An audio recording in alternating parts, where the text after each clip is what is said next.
Hey guys, this is Sam and I run the YouTube channel Chalice and Chains.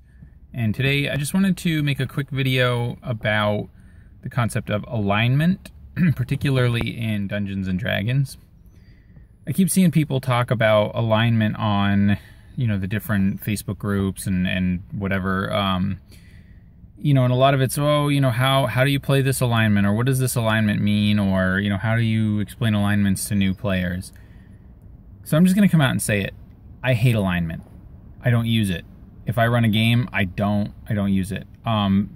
Because from what I've found, basically one of two things happens.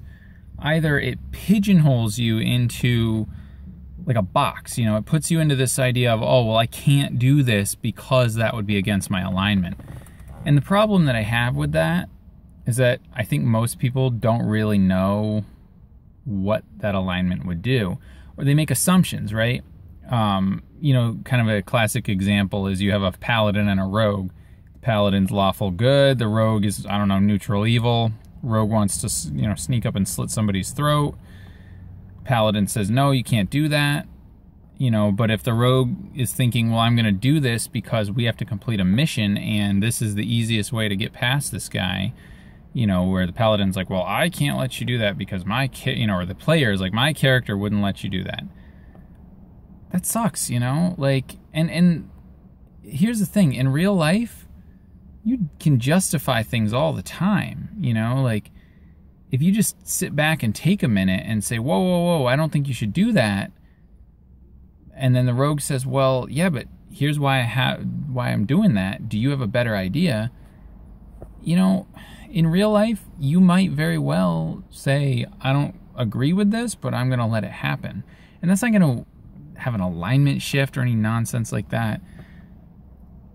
So, that's the one thing that I see happen. The other thing I see happen is people just ignore it. Like it's written on their sheet, but they either intentionally or unintentionally just ignore it. They do stuff that later you might be like, oh, that wouldn't be what a lawful good character would do. And you'll be like, well, yeah, it would because da-da-da.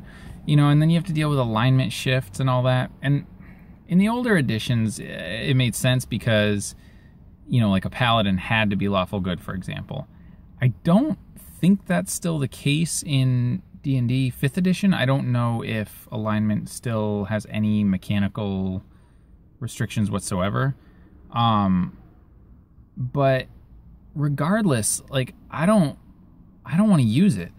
I'm not going to tell somebody that they have to play a lawful good paladin because that's not how I see the paladin, right? And this idea of having to stick to this alignment, which might be a detriment to your roleplay, to me doesn't make sense. Now, here's the thing. If you're good at roleplaying, if you kind of take the time to try to understand alignment and what the difference is between lawful good and chaotic evil and neutral and what, okay, that can be fun if you can do it. But it's been my experience that people can't. They don't get it or they don't care. So, I'm curious what other people think, what you guys do when it comes to alignment in your games, particularly when you have disagreements over how you think those alignments work, or what happens when there's conflicting alignments in your group. So let me know what you guys think. Subscribe to the channel, leave comments here or on Facebook, and happy gaming.